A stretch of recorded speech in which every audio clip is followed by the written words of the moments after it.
우리는 지난 편을 통해 우리가 어떨 때 하나님의 사랑을 잘 느끼지 못하는지에 대해 살펴보았습니다. 여러분, 우리가 확실히 알고 경험해야 할 것 중에 하나는 하나님이 우리를 사랑하신다는 것입니다.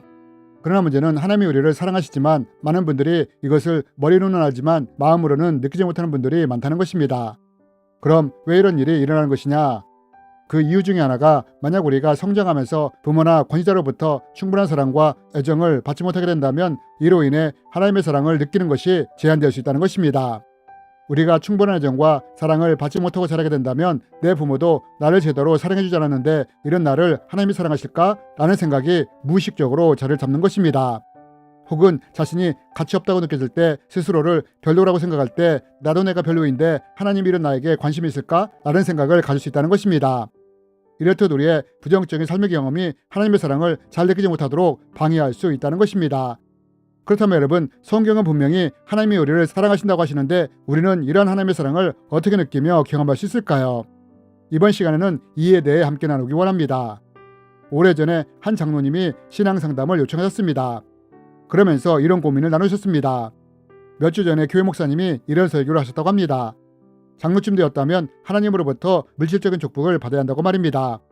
물론 목사님이 이 장로님 들으라고 한 말은 아니었겠지만 장로님은 이 말씀을 들으면서 상처가 되었다고 합니다. 장로님은 부유하지 못했는데 이 설교를 들으면서 물질적인 축복을 받지 못한 자신에게 문제가 있는 것은 아닌지 걱정과 고민이 된 것입니다. 저는 장로님의 이야기를 듣고 나서 함께 성경을 보자고 했습니다. 누가복음 8장 말씀에 기록된 부자와 나사로의 이야기를 폈습니다. 그러면서 물었습니다. 장로님 말씀대로라면 여기 나온 부자는 하나님께 축복을 받은 사람이고 거짓 나사로는 하나님께 저주를 받은 사람인가요? 그러자 장로님은 아무 말씀도 못하셨습니다. 왜냐하면 장로님은 부자가 죽어 지옥에 가고 거짓 나사로는 천국에 있는 아브라함의 품에 안긴 것을 너무나 잘 알고 있었기 때문입니다. 그러면서 이런 말씀을 드렸습니다. 세상에서는 돈이 많고 많이 배우고 직업이 좋고 명예나 지위, 권력 있는 사람들을 인정해 줍니다. 하지만 하나님은 그렇지 않다는 것입니다. 우리가 부자와 거짓 나사로의 비유를 통해 볼 수 있듯이 하나님은 누가 많이 가졌느냐로 그 사람을 판단하는 것이 아니라 하나님을 얼마나 의지하며 믿고 살았느냐로 그 사람을 판단하십니다. 라고 말씀을 드렸습니다. 그러자 장로님의 얼굴이 밝아지셨고 지금처럼 하나님을 의지하며 순종하며 살겠다고 하셨습니다. 여러분, 어떠한 분들이 하나님의 사랑을 잘 느끼지 못하는 경우가 많으냐? 마치 장로님의 경우처럼 자신의 생각과 관점으로 하나님을 이해할 때 하나님을 제대로 알 수 없게 된다는 것입니다. 마찬가지로 우리가 자라면서 부모님이나 권위자로부터 용납, 사랑, 애정을 제대로 받지 못했다면 높은 자존감을 가지기가 힘들고 자기 사랑도 가지기가 어려워집니다. 이때 우리는 자신도 모르게 나도 나를 싫어하는데 이런 나를 하나님이 사랑하실까?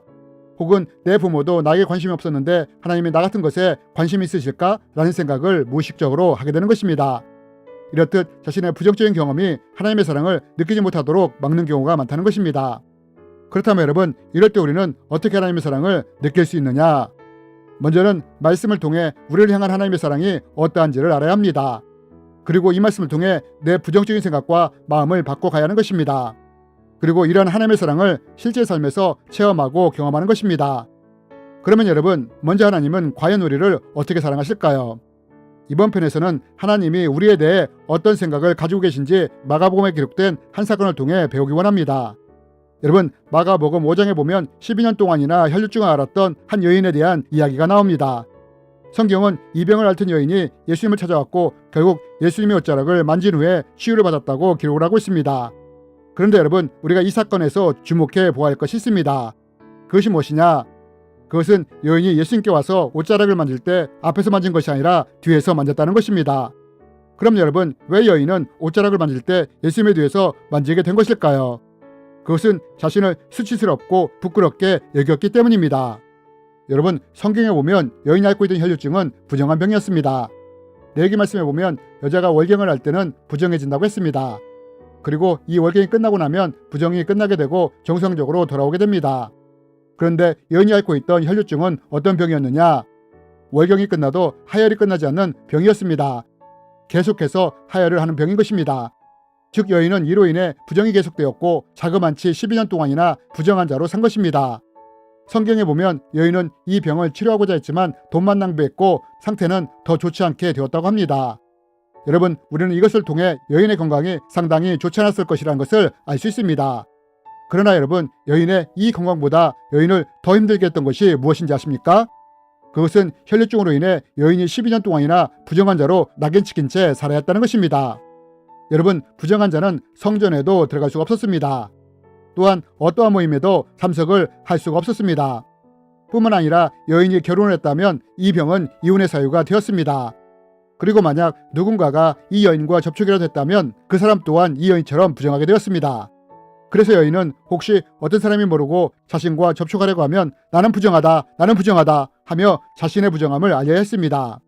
여인은 이렇게 12년 동안을 살아야 했던 것입니다. 그럼 여러분, 이런 12년 동안의 부정한 삶이 여인을 어떻게 바꾸었을까요? 자신에 대해 부끄럽고 수치스러운 존재로 여기게 만든 것입니다. 이런 이유로 여인은 감히 예수님 앞으로 나설 수가 없었던 것입니다. 그래서 여인은 예수님의 뒤로 가서 몰래 옷자락에 손을 댄 것입니다. 그런데 예수님이 이런 여인을 찾는 것입니다. 그리고 성경은 이 여인이 이것을 알고서 두려워하며 떨었다고 했습니다. 여러분, 왜 여인은 두려워하고 떨었을까요? 여인은 부정한 자였습니다. 그리고 이런 부정한 자와 접촉을 하게 되면 그 사람도 부정하게 되었습니다. 그런데 여인이 예수님을 만짐으로 예수님을 부정하게 만든 것입니다.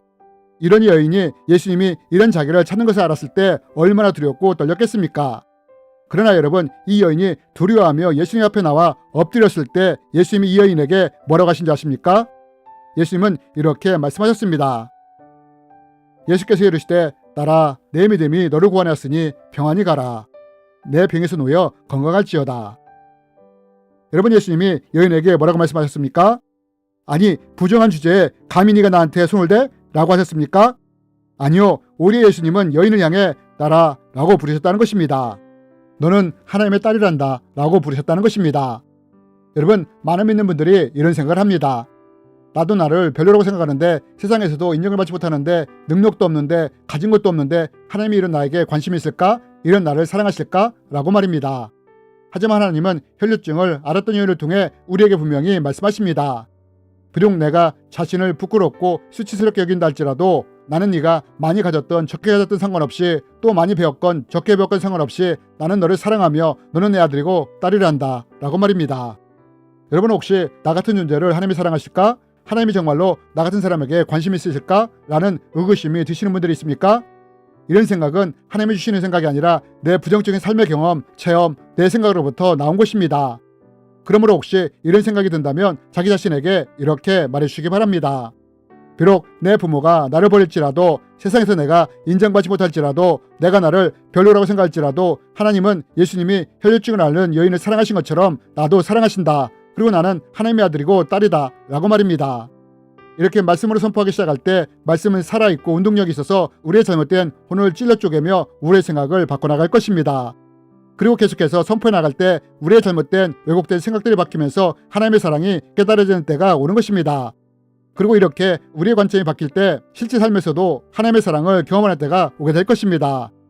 여러분, 이것이 바로 우리가 하나님의 사랑을 느낄 수 있는 방법 중에 하나인 것입니다. 그렇다면 여러분, 하나님은 또 어떤 식으로 우리를 사랑하실까요? 이에 대해서는 다음 편을 통해 자세히 나누기 원합니다.